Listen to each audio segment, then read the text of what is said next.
Good evening and welcome everybody to the latest BSLM webinar. Attendance is slow tonight. It's obviously, we were discussing this beforehand. It's obviously January blues, but I'm sure more people will join us throughout the session. So let's kick off straight away.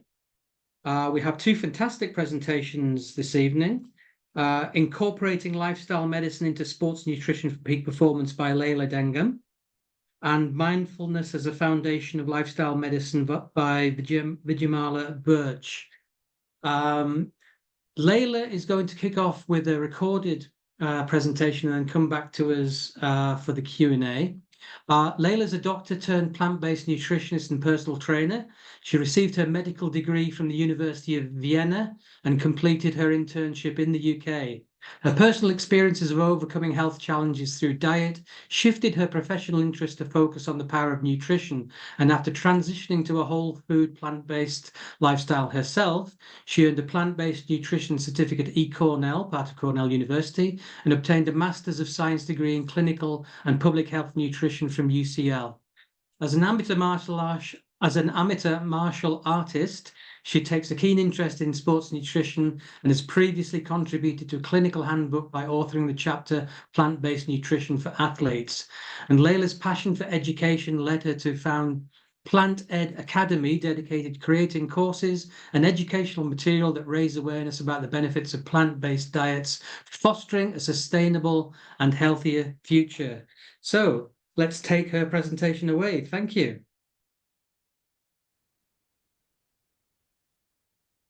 Hi, welcome to this webinar on incorporating lifestyle medicine into sports nutrition for peak performance. I am Leila, a doctor turned nutritionist and personal trainer. Here is a little about me so that you feel confident in trusting the information that I'm about to share with you. In this short webinar, I'm going to talk about how the 6 pillars of lifestyle medicine are all connected and why it makes sense for athletes and hobby exercisers to take a holistic approach. I'll touch on why optimizing your diet should be the first priority for anyone engaging in physical activity. Then I will explore the importance of managing stress and getting enough sleep for better athletic performance and also for reducing the risk of injuries. And at the end, I'll share some practical tips to help you improve your sleep and reduce stress. You're not going to find your health on the same path you lost it. I believe this quote beautifully captures the very essence of lifestyle medicine, which is to move away from the behaviors and lifestyle choices that have caused a lot of health problems we are facing today. And we have the 6 pillars of lifestyle medicine. They give us a complete toolkit for holistic well-being. We all know about these 6 pillars. We know that they are equally important. They don't work in a strict hierarchy. They work together like a team. So taking a holistic approach means addressing several pillars at once to achieve best health outcomes. Let's start with healthy eating. Some healthcare professionals actually place diet and food as the central focus in their holistic approach. If your diet lacks key nutrients, your health suffers. For example, if you're not getting enough vitamin D and calcium, that can weaken your bones and increase your risk of fractures. If you have low levels of iron, vitamin D, or iodine, it might leave you, feeling tired, and then that makes physical activity less likely, right? Or low B vitamins, low omega-3, that can increase the risk of low mood and depression. And of course, that can impact your mental health. My talk is focused on athletic performance. So it is crucial to highlight that athletes, whether they are professional athletes, training 6 to 7 hours a day, or a hobby exerciser, working out 2 to 3 times a week, they have increased energy expenditure. And without adequate food intake, they simply lack the energy needed for physical activity. So even if your goal is to build muscle, meeting your increased energy demands comes first, because as humans, our bodies prioritize energy over building muscle. Unfortunately, negative energy balance is a common issue among athletes, and that is regardless of their diet. Inadequate calorie consumptions also results in a lack of essential nutrients and can cause the health issues I just mentioned earlier. Common symptoms athletes experience are increased risk of illness, reduced response to training, impaired judgment, reduced coordination, and an increased risk of depression. Now, optimal nutrition for athletic performance is a whole topic on its own and beyond the scope of this talk. I just wanted to briefly highlight the importance of optimizing nutrition for anybody who is physically active. Moving on, the next pillar, physical activity. Now, in the context of today's talk, this doesn't really require any discussion. So let's move on to minimizing harmful substances like tobacco, illicit drugs, alcohol.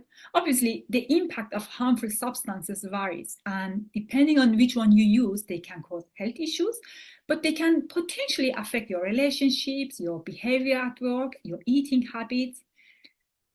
In general, for athletes, being healthy is really important because it is really a prerequisite to being able to go to the gym or take part in training and sport. So they should avoid harmful substances as much as possible. Next, healthy relationships. There is no need to highlight the importance of positive social interactions for emotional and mental well-being and also for overall health. Next pillar, mental well-being or stress management. Now, stress is almost inevitable in our fast-paced lives, and I believe it is really important to have strategies to manage it. And although exercise can be one of the ways to reduce stress, it doesn't mean that physically active individuals don't face stress. Unhealthy relationships, workplace challenges, and even poor sleep can contribute to stress. In addition, professional athletes face stress situations that the average person doesn't experience, and I will touch on that later. Last but not least, quality sleep. I hope these somewhat simplified examples demonstrate how these pillars are interconnected. So if you're an athlete or hobby exerciser who's not seeing any results despite having optimized your diet and your training regimen, chances are that you haven't paid attention to the other pillars. In this talk, I will focus on stress management and quality sleep for better athletic performance. Sleep is the best meditation. This quote by Dalai Lama emphasizes the importance of getting enough rest. This is also relevant for both professional athletes and hobby exercisers, which I will discuss next. Getting enough sleep is crucial for strengthening motor skills and enhancing muscle memory. This plays an important role when you're learning new skills. When you learn a new exercise, a new move, and you want to improve it, that is where muscle memory plays a crucial role. Poor sleep also reduces reaction times, coordination, and decision-making abilities. In fact, research shows that even one night of poor sleep can affect decision-making skills, as well as accuracy in activities like playing darts or tennis. For example, research has shown that tennis players, after just one night of getting only 5 hours of sleep, their serving accuracy drops by up to 53%. And that's actually quite a huge drop, and it can negatively impact your game, And if you don't get enough sleep throughout the week, then you'll accumulate actually sleep debt. And then by the end of the week, your reaction times will be worse. So for those of you who participate in sports events on the weekend, this is something to be aware of. Basically, the better you sleep, the better your performance will be. Returning to our example with tennis players, research has shown that if they get an extra 1.5 hours of sleep, their serving accuracy improves by more than a third. Again, that would make actually a big difference in competitions. Adequate sleep is also important for muscle repair and growth because during sleep, especially during deep sleep, growth hormone stimulates muscle tissue regeneration. Sleep also reduces cortisol levels and lowers the risk of muscle breakdown. Getting enough sleep is important for replenishing glycogen levels, for managing inflammation, which is crucial for muscle recovery. Also, adequate sleep improves insulin sensitivity and makes the metabolism more efficient. And these are essential for maintaining body composition. And body composition, maintaining body composition can be quite important in some sports. When it comes to injury risk, getting enough sleep can actually help reduce that risk. In one study with high school athletes, those who slept less than 8 hours were 70% more likely to get injured. Another study, again with teenage athletes, with around 500 teenage athletes who were doing different sports. And that study showed that increased training load coupled with less sleep increased the risk of injuries. Now, we don't fully understand the exact reasons behind that. It is probably because of slow reaction times and impaired cognitive function. So what are some of the factors that affect sleep? There are many, really. Health conditions, medications, stress, and even dietary choices. But one significant factor is exposure to light, which influences melatonin release. For example, when you're doing night shifts, your circadian rhythm and melatonin release get disrupted, and then you have difficulty sleeping. Really, anything that messes with your internal clock will disturb your regular sleep schedule. For example, long distance travel, which is quite common for athletes who take part in competitions in other countries. But if any of you runs marathons and you decide to take part in a marathon, let's say in the US, that traveling, that long distance travel can affect your performance too. What else? I have already mentioned the stress, anxiety, the pressure to achieve goals, the pressure to do well in a game. All of that can actually interfere with sleep patterns in athletes. Or consuming sports drinks with caffeine or stimulants. Now, when it comes to exercise, it's interesting because lack of regular exercise can actually lead to poor sleep. And we often recommend exercise as a way to improve sleep quality, right? However, vigorous activity, especially close to bedtime, can negatively affect sleep quality. So if you have a high intensity training session in the evening, you may have problems with sleep. I'll discuss the strategies for quality sleep together with stress management because, as you will see, there's quite a bit of overlap, which means by incorporating one or two techniques, you could double the impact on your overall health and athletic performance. But before moving on, it is worth mentioning that athletes may actually require more sleep than non-active individuals. So depending on how much exercise they engage in, they may need 9 or 10 hours per night rather than the recommended 7 to 9 hours. Moving on to stress. Now, stress is a double-edged sword because it can have both positive and negative effects. Positive stress motivates us, it makes us reach goals. It is the adrenaline rush before a competition, facing a challenge and overcoming it. And positive stress is in fact important for, athletes. It helps them to perform better. Negative stress is when stress becomes overwhelming or chronic and you feel unable to cope with demands. It can result in anxiety, fatigue, burnout, low energy levels. Stress can also, make you tense, especially in the shoulder, neck, and back area, which then impacts flexibility and increases the risk of injuries. Stress also prolongs recovery times. It really affects all aspects of athletic performance. So endurance, agility, strength, all of them are affected by stress. Let's move on to some practical tips to address these two pillars of lifestyle medicine. I usually enjoy discussing strategies to reduce stress and improve sleep because although we often address them separately, there are many strategies that can help with both of those issues. That's also why I will only share a few action steps rather than presenting a long list of actions you can take. The first one, which in my experience of working with clients is by far the most effective strategy, is turning off your mobile phones, your TV, and all the other electronic devices, ideally 1 to 2 hours before going to bed.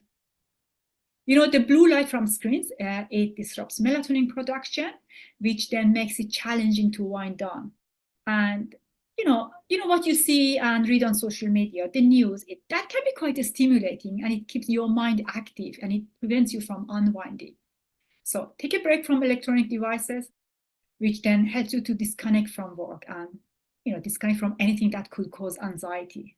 This will create a sense of mental calm and relaxation, and you can sleep better.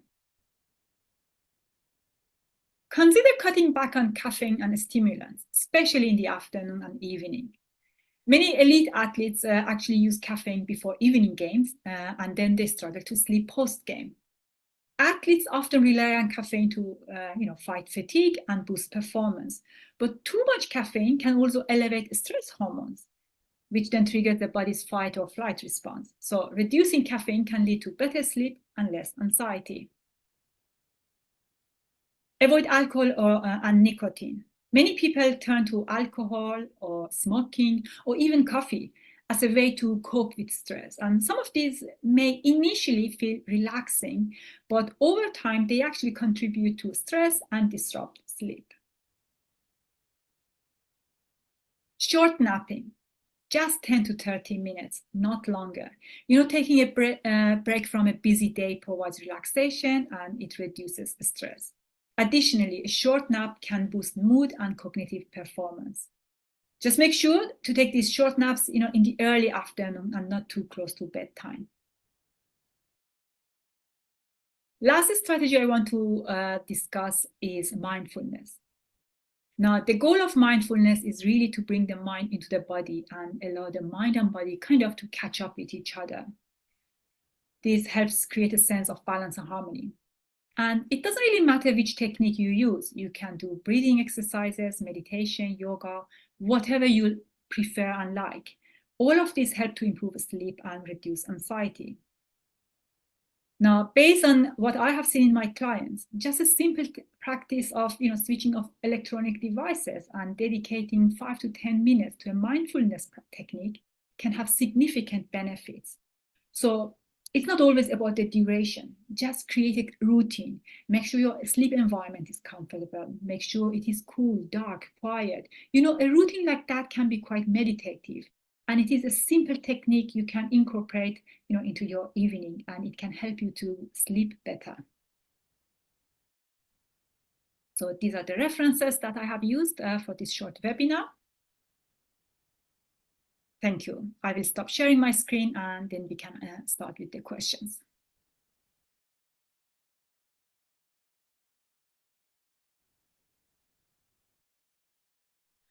Thank you, Leila. That was great. So we're now going to go straight into our second presentation from Vidyamala Burch, Mindfulness as a Foundation for Lifestyle Medicine. Vidyamala is the co-founder of the Breathworks Foundation, an international mindfulness and compassion charity. And she is also an ordained Buddhist. Vidyamala began teaching her mindfulness approach for managing pain and illness following her own personal experience living with health challenges following spinal injuries and surgeries in her teens. She began to explore mindfulness and meditation as a way to manage her pain and found the results to be life-changing and transformative. And I must, currently having hip pain, I must talk to you a little bit later. In 2001, she developed her signature mindfulness-based pain management program, and there are now over 700 teachers based in over 40 countries who have trained in her approach to managing pain, illness, and stress. And she's currently developing a mindfulness-based lifestyle medicine program. Vidyamala was awarded an OBE in 2022 for services to well-being and pain management, and she's an honorary member of the British Pain Society for her outstanding work for the alleviation of pain, as well as being named on the Shaw Trust Power 100 list of the UK's most influential disabled people for 4 years running. She's the author of Living Well with Pain and Illness, and Mindfulness for Health, and Mindfulness for Women. So please, Vidyamala, take it away.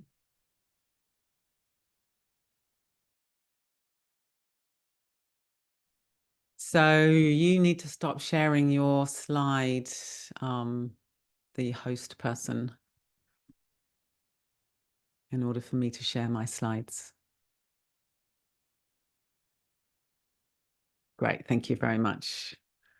Good, thank you so much, Fraser, and it's really wonderful to be here with you all this evening. I was just thinking before I move on to my slides, let's just take a moment. You've been sitting here for 20 minutes now, if you've been here for the whole webinar. So let's just have a moment to move your body however you'd like to move. So I'm noticing that I want to stretch a little bit. Just asking yourself, what's your body calling for? How can you stay engaged? One of the things I like to say is we haven't had millions of years of evolution to sit slumped in front of a computer. So you may even decide to stand up to listen to the rest of this webinar. You might decide to walk up and down the room. So yeah, what do you need to do in order to stay engaged and to stay as comfortable as possible? Okay, let me share my slides. Okay, so hopefully that's working okay. Yeah, mindfulness is a foundation for lifestyle medicine, and it's a real honor to be here. Oops, it bounced on its own there. It's a real honor to be here, so thank you so much for giving me this opportunity. So I'm going to look in this webinar tonight, what is mindfulness? It's a word that we hear quite a lot these days, but what does it really mean?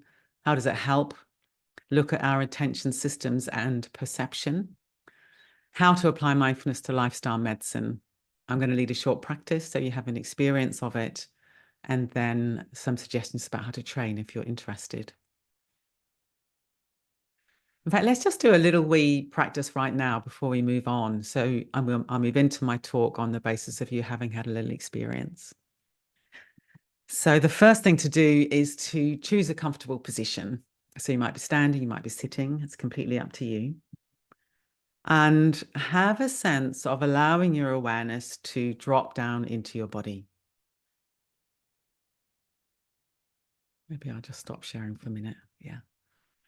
So allowing your awareness to drop down into your body and feeling the contact between your body and the chair and the floor. If you're sitting, you'll feel your bottom on the chair. If you're standing, it'll be the feet on the floor. Having the hands in a comfortable position. And seeing if you can allow your awareness to pour out of your head, where it so often lives, and to feel the body. And as soon as we're in the body, we're present. Because the only moment you can experience your sensations is now. So we can come back to the body as an anchor for the mind.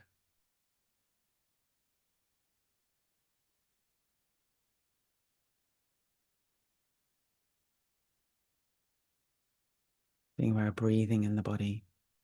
Very gentle opening on the in-breath, subsiding on the out-breath.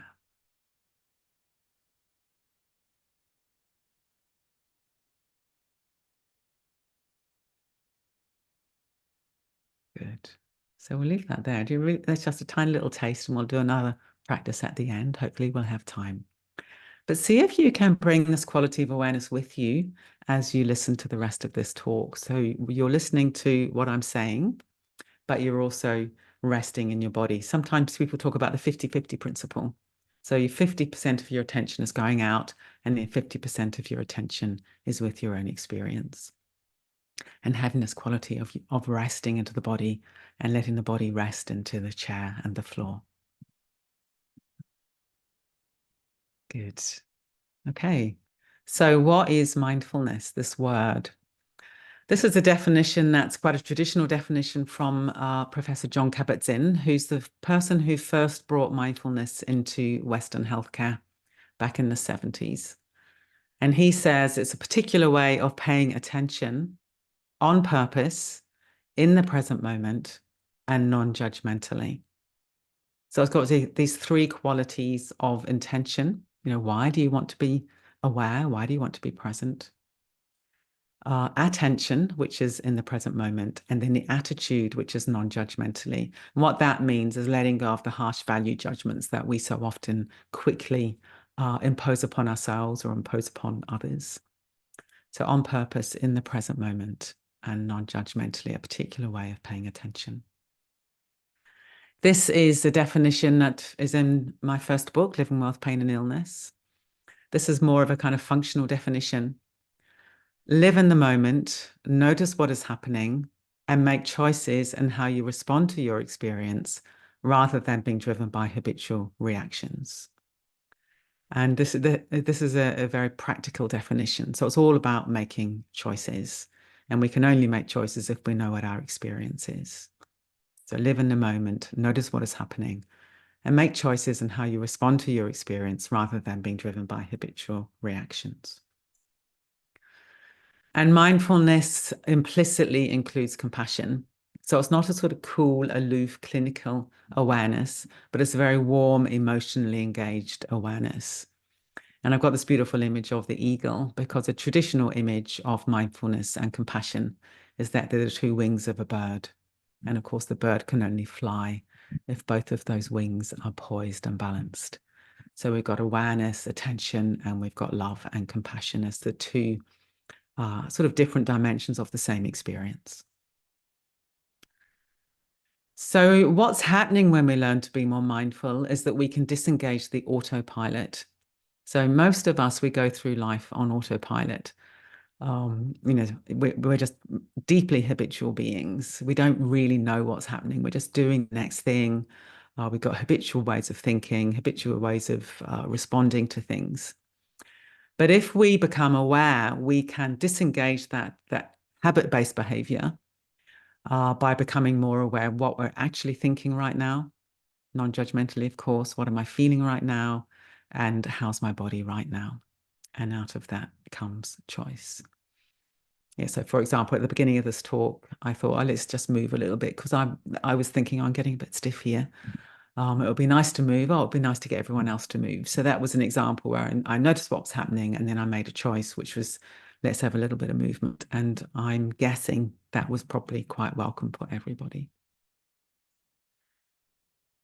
So there's a robust evidence base that mindfulness really helps. It's been in the sort of scientific literature since the 70s, and there's been an explosion of studies over the last 25 years in particular. So there's no doubt really now that mindfulness does have a beneficial effect. And one of the ways we can look at this is as if we're training our minds to work with us rather than against us. Very often our mental habits, they're not particularly helpful. But isn't it amazing that you can train your mind so that it can become an ally in your life rather than an enemy? And one of the things that I often say is that mindfulness is this quality. So mindfulness is a quality of attention where we know what's happening as it's happening. We're able to enjoy our lives. We're less reactive. But how do we train in mindfulness? And the traditional way to train in mindfulness is meditation. So it's a little bit like we're taking the mind to the gym. So we take the body to the gym to get fit, and we can take the mind to the gym, as it were, through formal meditation training. So mindfulness is the quality, meditation is the training. So then the question is, well, how much do you need to meditate? Do you need to go off on great long retreats like a monk, or can you do just a few minutes a day? So Amishi Jha, this woman here, she's very interesting. She's a professor of psychology at the University of Miami. She serves as the director of contemplative neuroscience for the Mindfulness Research and Practice Initiative. And she's done a lot of work for what they're called, what is it called? Emergency responders, first responders, I think that's what they're called in the States. So people who are time poor and very stressed. So she's trying to work out what's the kind of optimal amount of meditation to do for peak benefit for people who are busy. And it seems to be 12 minutes a day. That seems to be pretty much what the minimum dose, if you like, to bring about benefit. So 12 minutes a day is not very much. And she's written this very interesting book, Peak Mind. And she's looked at what's actually happening. And she says that when we train our minds with mindfulness meditation and also with compassion meditation, there's three main attention systems that are being impacted. We've got the ability to focus, and she has the image of the torch, the flashlight. We've got the ability to notice, this kind of broad awareness, which is like a floodlight. So you've got a wide diffuse awareness. And then there's the juggler. So this is the executive function. This is taking actions that are aligned with our goals. And of course, this is very important in relation to lifestyle medicine if we're trying to bring about behavior change. So she says with meditation training, the beam of the torch gets brighter and clearer. The floodlight, we're more able to observe this broad receptive awareness, and we're more able to take actions aligned with our goals in a systematic way. And then there's also training the heart through compassion meditation practices. And we always include that on our programs at Breathworks.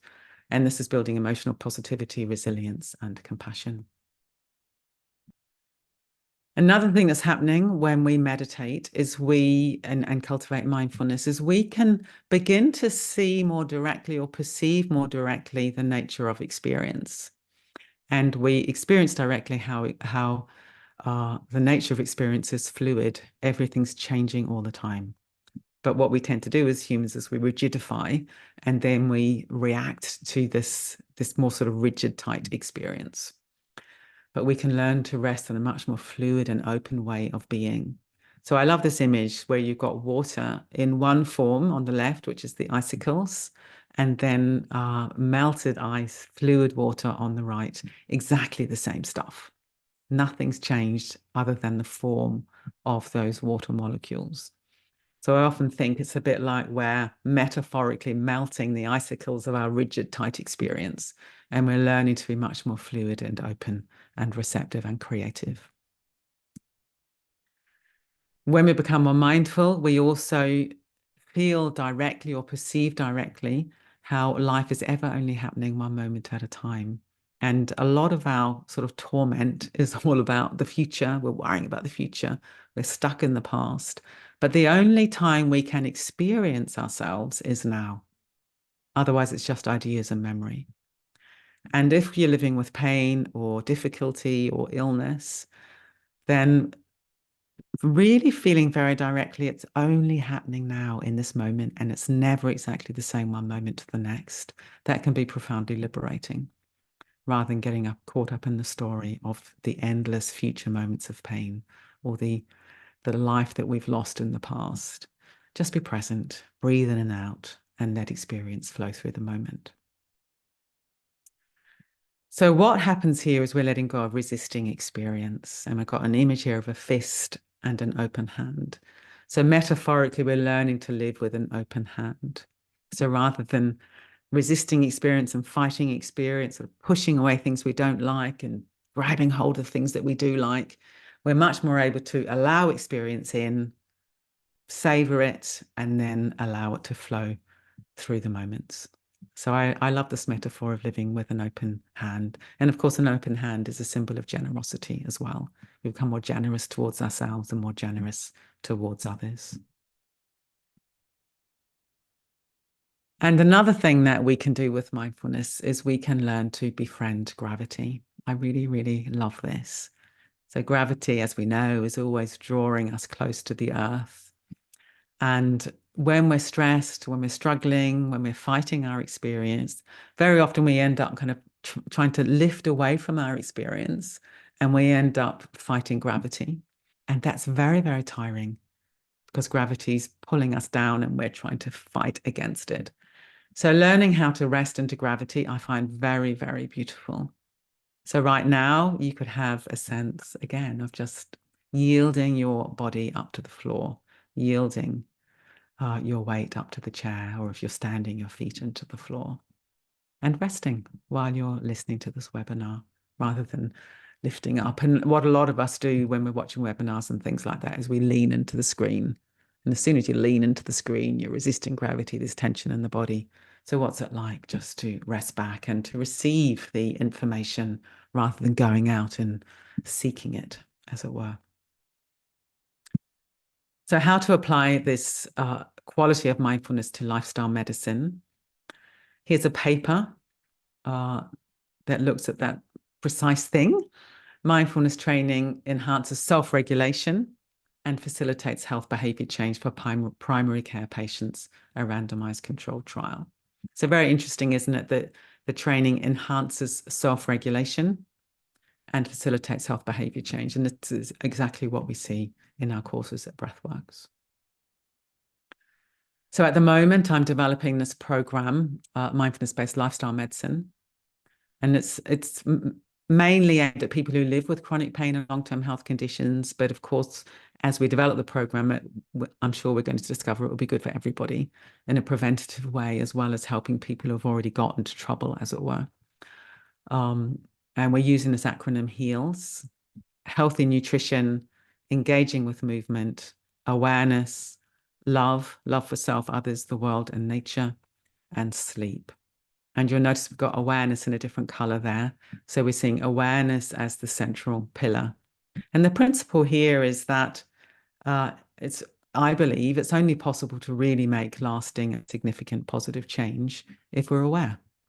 If we're not aware, honest, authentic, and kindly, it's very, very difficult to make those changes in a sustainable way. It's a 10-week program. It's in the pilot phase at the moment, but I think it will probably end up staying a 10-week program. And the first 4 weeks are foundational. First 3 weeks we call the ABC. So awareness, breathing, and compassion. And you'll see that awareness is front and central. The first thing we do is we train in awareness. Out of that, we become aware of breathing. And if we can learn to let go of tight, contracted breathing habits, that's a way of resting more into flow. It can also be quite soothing if we've got pain and difficult conditions. And then obviously compassion, this quality of kindliness, warmth, learning how to care for yourself. That's also very important when we're engaging with the other pillars. Then behavior change, we go into that, looking at values, goals, and the tiny habits model. And then we move out to the other pillars over the rest of the weeks. We've got a very preliminary evidence base. We do validated scales pre and post, and also at 3 months. And we're getting very, very good results. Obviously, it's a very small sample at the moment, maybe 30, 40 people. But things like 89% reported a better quality of life, 72% reported reduced anxiety, 94% reported reduced depression, and 80% reported lower levels of catastrophic thinking. We also do some health impact questionnaires, self-reported life impact. 87% felt they were making healthier eating choices. 72% felt more confident doing some form of movement or exercise. 76% more compassionate, and 53% felt their sleep quality had improved. And this is at 3-month follow-up. So people are sustaining these changes over time, which is, of course, what we want to see. Here's a lovely quote from Richard Davidson, who's the center founder and the director of the Center for Healthy Minds at the University of Wisconsin. Very impressive man, very kind, very wise. And he says, I envisage a day when mental exercise will be as much a part of our daily lives as physical exercise and personal hygiene. And that I love that, because I really envisage that day as well. And I hope that my work is in some way contributing to that. All of our experience is mediated through the mind. It's a remarkable fact. And yet we place so little emphasis on mind training in our culture. And I would love to see in the next, decades, big public health initiatives around training the mind. And I do believe that would have a very powerful effect on our cultures. I'm not sure we've got time for another practice. So maybe I'll just say a couple more slides and then we'll do a little 1-minute thing together. If you want to know more about our work, this is the top of our website where we've got a tab on learning mindfulness. There's workshops, courses, retreats, and so on. We've got a teacher and facilitator training program, mindfulness at work, these kind of things. And you can look at all that on our website. But what might be most interesting is learning how to teach mindfulness in your work. And we've just recently launched a mindfulness facilitator training, which is where you can learn to deliver short mindfulness sessions and simple guided meditations in your workplace or with your patients and so on. And you can find out about that on the training part of our website. So a few web links there, breathworks-mindfulness.org.uk, and then my own website, vidyamala-burch.com. Good. So maybe just before we go on to the questions and answer, let's just have another little mindful moment together. So if you could just tune back in to your body. Again, let the body rest down onto the chair, feet into the floor, hands on the legs.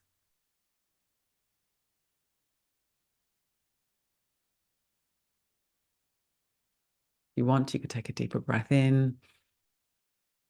On the out breath, release and let go. Let the next in-breath flow back in its own time. And receiving experience on the in-breath and then yielding and letting go and resting with each out-breath. And seeing if we can stay inside the body rather than thinking about being in the body, really feeling the contact with the surface beneath us as we rest into gravity.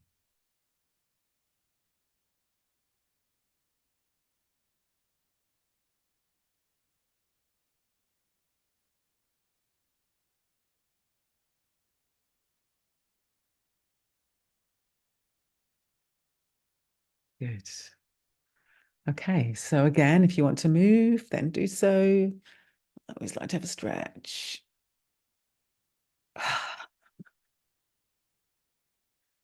Good. Thank you. Thank you so much for listening.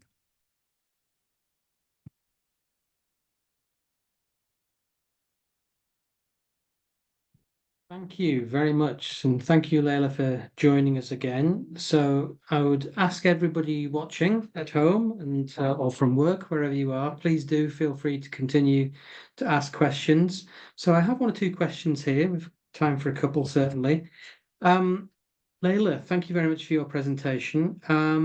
I think we all know that taking a power nap, whatever we might call it, can be beneficial. But is there any impact if people take 2 or 3 or 4 or more power naps during the day? At what point does it tip over into impacting on sleep at night, or doesn't it? That is a very good question. Whenever we talk about naps, we are just talking, although we say like power nap, we are usually referring to only one nap because, again, it is about, do you take it in like do you have it like early in the morning, kind of before lunch, and then later again in the afternoon. And it's also the duration. So usually people they shouldn't need more than just one nap in the day. And it is usually like the slump, in the afternoon. And again, it's really about how long it is. And most of the time, actually, when it is longer, usually, again, more than 30 minutes, but ideally it should be like 15, 20 minutes. That is the ideal amount. So when it is more than 30 minutes, then it is going to affect, your sleep at night. Having said that, we sometimes focus on just one area, like don't do this, don't do that, eat this, or, don't eat that. But it is really that plus other things that are happening in the day, isn't it? So if you have a longer nap, but otherwise your day has been really good, relaxing, there's no reason why you shouldn't have a good night's sleep. So it's not just one thing, but it is just for the general population. Yes, the advice is just to have like a short nap and not longer than 30 minutes. Yes. Mm-hmm. Mm-hmm. No, thank you. And another sleep-related question. You talked about athletes, high-performance athletes requiring, some requiring 9 to 10 hours sleep a night. Is that the same for people who mentally are very active? So people who work long hours. So I'm thinking particularly about our audience today, physicians, clinicians working very long hours, might not necessarily be very physically active, although many are up on their feet all day, but they're certainly mentally active. Does that then, does the same principle apply? Do people like that often require 9, 10 hours sleep, or is it just for physical activity? That's another good question.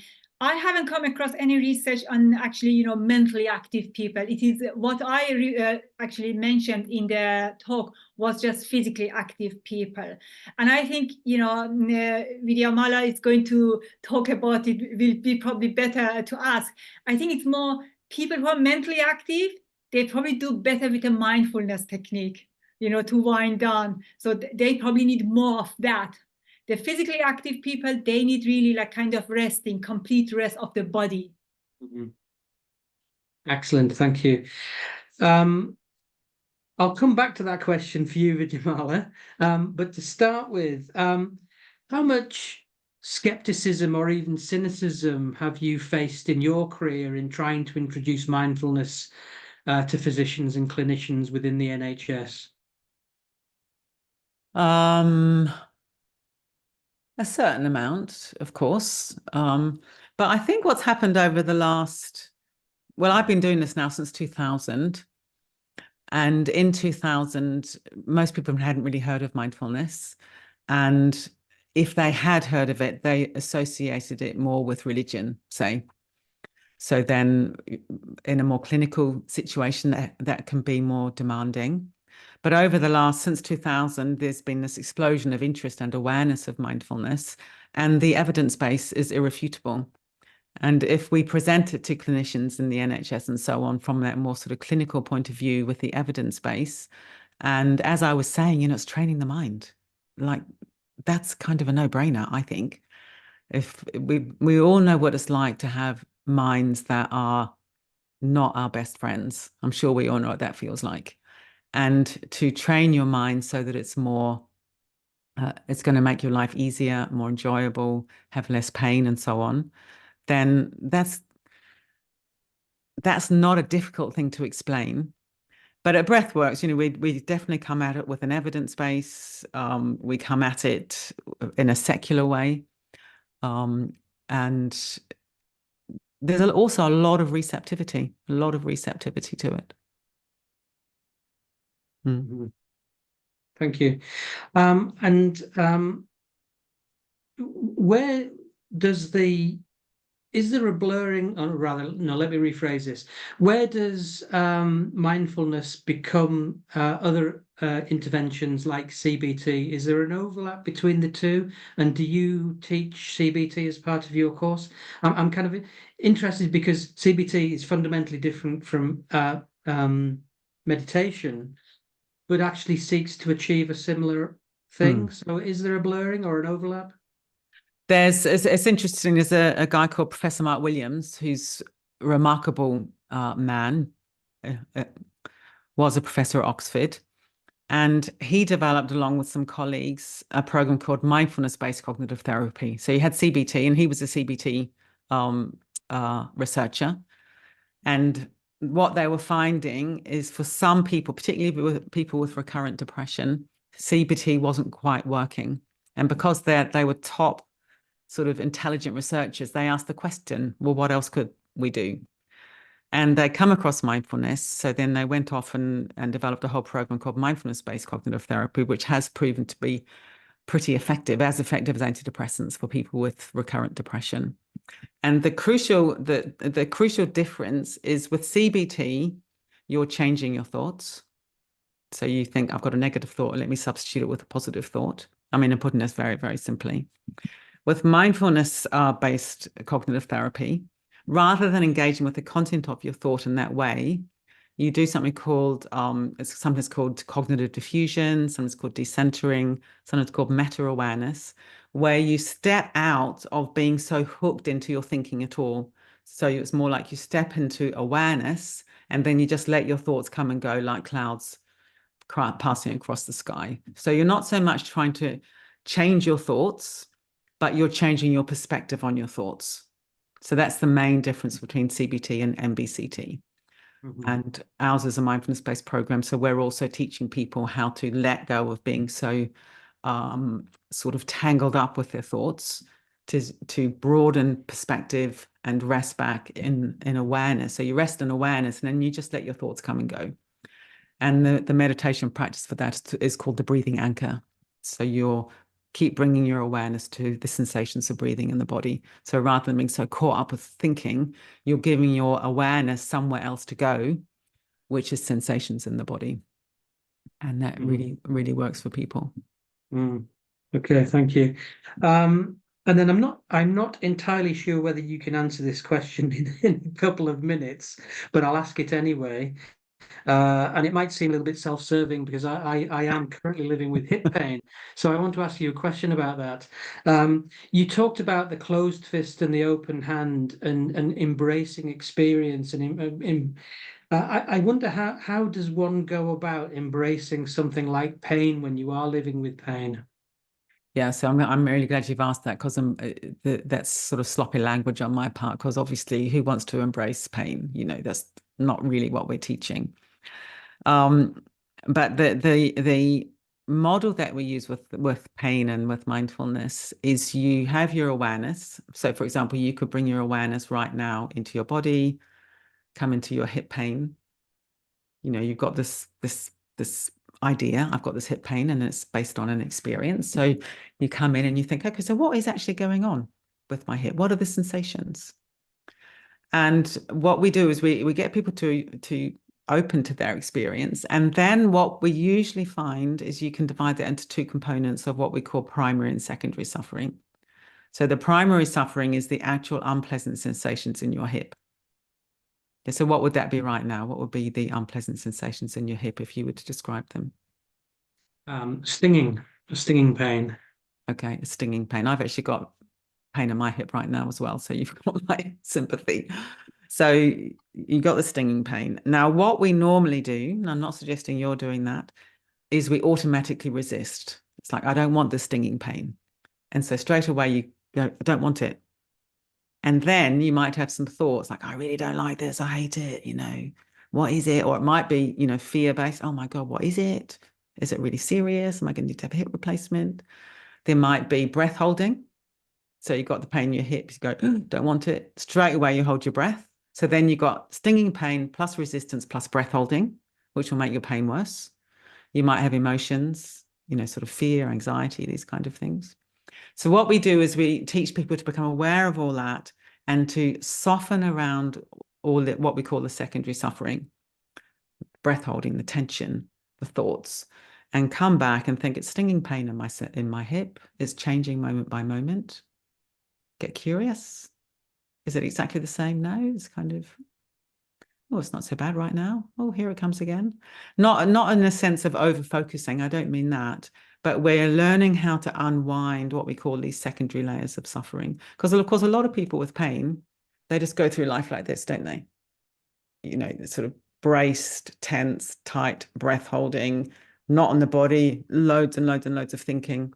And, of course, that leads to lots of distress. Yeah. So we teach people how to sort of accept the primary and reduce, even overcome the secondary suffering. No, thank you. That's really interesting. And of course, as you know, as many people who suffer pain know, and as Leila will know, people who are in that situation have very interrupted sleep patterns, which in turn impacts on the whole life experience. So that's very. Yeah, so then you got the pain, then you really need all the sleep hygiene things that Leila was talking about. And I have good sleep now, which I certainly didn't have years and years ago before I learned all these things. So good routine, turning your devices off, not drinking coffee after lunch, not having great long naps in the afternoon, all these simple things, having your room dark, having your room cool. Routine, I think, is very, very important. Going to bed roughly the same time, getting up roughly the same time, if you can. I know a lot of people watching this will be on, shift work and so on, but to the extent that we can manage these things. And all the little things add up. All the little actions that you can take to support the different pillars, they all add up over time. No, thank you. Well, we've no other questions. So I'd like to take the opportunity to thank tonight's speakers for two very interesting presentations. Remind everybody that they are recorded, so you can go back to them at any time. So Leila, Vidyamala, thank you very much for really interesting presentations this evening. Thank you for having me. Thank you so much. Thanks, everybody. Thank you. Goodbye, everyone. Thank you for joining.